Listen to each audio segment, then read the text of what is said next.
Hi అండి, అందరూ ఎలా ఉన్నారు? ఈరోజు నా స్టైల్లో చికెన్ కర్రీ చేద్దాం అనుకుంటున్నాను. అంటే చికెన్ ఫ్రై కర్రీ టైప్లో ఉంటుంది. మీరు ఇప్పటివరకు డిఫరెంట్ టైప్స్ ఆఫ్ ట్రై చేసి ఉంటారు, బట్ ఇది కూడా టేస్ట్ చేయండి, చాలా బాగుంటుంది. సో దీనికి మనకి కావాల్సిన పదార్థాలన్నీ ఇవన్నీ కూడా మనం కావాల్సినవి సిద్ధంగా చేసుకోవాలి. ముందుగా చికెన్ని తీసుకోవాలి. తర్వాత ఉప్పు, కారం, పసుపు, ఉల్లిపాయలు, టమాటాలు, ఆయిల్, కొత్తిమీర, కరివేపాకు. ముందుగా చికెన్ని క్లీన్గా చేసుకుని అందులో కొంచెం సాల్ట్, పసుపు, కొంచెం కారం ఇవన్నీ కూడా వేసి బాగా చికెన్ ముక్కలకి పట్టేటట్టు బాగా మ్యారినేషన్ అనేది చేసి పక్కన పెట్టుకోవాలి. టేస్ట్ వస్తుంది. తర్వాత మనం ముందుగా కట్ చేసి ఉల్లిపాయలను తీసుకొని ఉల్లిపాయలు అవి అలాగే పచ్చిమిరపకాయలు, టమాటాలు వీటన్నిటిని కూడా చిన్న చిన్న ముక్కలుగా కట్ చేసుకోవాలి. వీటన్నిటిని కూడా ఒక ప్లేట్లోకి తీసుకుందాము. ఉల్లిపాయలు, పచ్చిమిరపకాయలు, టమాటాలు అలాగే చిన్న చిన్న ముక్కలు చేసుకోవాలి.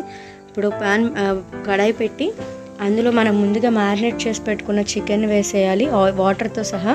ఎందుకంటే ఆ వాటర్ అనేది ఉప్పు, కారం అవన్నీ కలిపి ఉంచాం కాబట్టి వాటిని కూడా కలిపి తీసుకోవచ్చు. దీనిలో ఉల్లిపాయలు, పచ్చిమిరపకాయలు, టమాటాలు ఇవన్నీ కూడా కలిపి వేసేయాలి. తర్వాత ఇందులో కొంచెం ఆయిల్, ఒక స్పూన్నర ఆయిల్ వేస్తే సరిపోతుంది. నెక్స్ట్ పసుపు, ఉప్పు, కారం ఇవి కూడా వేసుకోవాలి. బట్ ఆల్రెడీ మనం మ్యారినేషన్కి వేసాం కాబట్టి చూసుకొని వాటికి సరిపడా వేసుకోవాలి. ఒకసారి దానికి బాగా మసాలా మొత్తం కూడా పట్టేటట్టుగా అన్ని ముక్కలు కలిపి వేసేసుకోవాలి. తర్వాత మనం గరం మసాలా సిద్ధం చేసుకుందాం. దీనికోసం మనం ధనియాలు, లవంగాలు, దాల్చిన చెక్క వీటిని తీసుకున్నాం కదా, వాటిని కొంచెం దంచిన తర్వాత వెల్లుల్లిపాయ కూడా వేసి బాగా దంచుకోవాలి. అలాగే చికెన్ కొద్దిగా ఉడికిన తర్వాత ఇప్పుడు అల్లం వెల్లుల్లి పేస్ట్ వేసి మళ్ళీ కలిపి ఒక 5 నిమిషాలు మూత పెట్టి ఉడికించాలి. చికెన్ బాగా ఉడికిపోయిన తర్వాత మనం ఈ ముక్కల్ని విడిగా గుజ్జు రాకుండా ఓన్లీ ముక్కల వరకే ఒక ప్యాన్లోకి తీసుకోవాలి.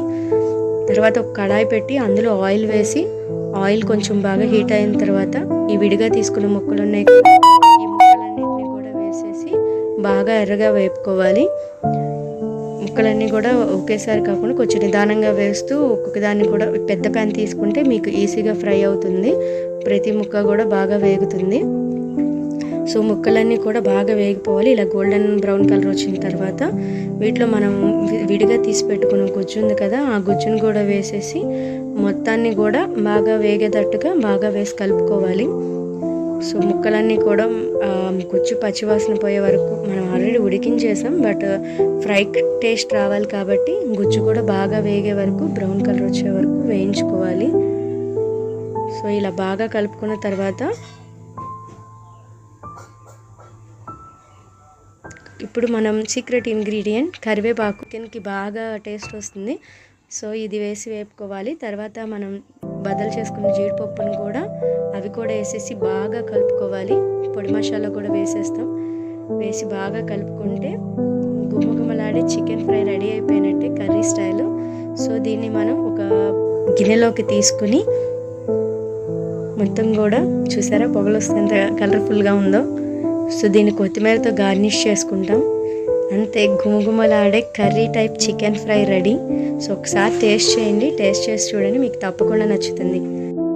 ఈ వీడియో కనుక మీకు నచ్చినట్లయితే ప్లీజ్ సబ్స్క్రైబ్ చేయండి. Thank you.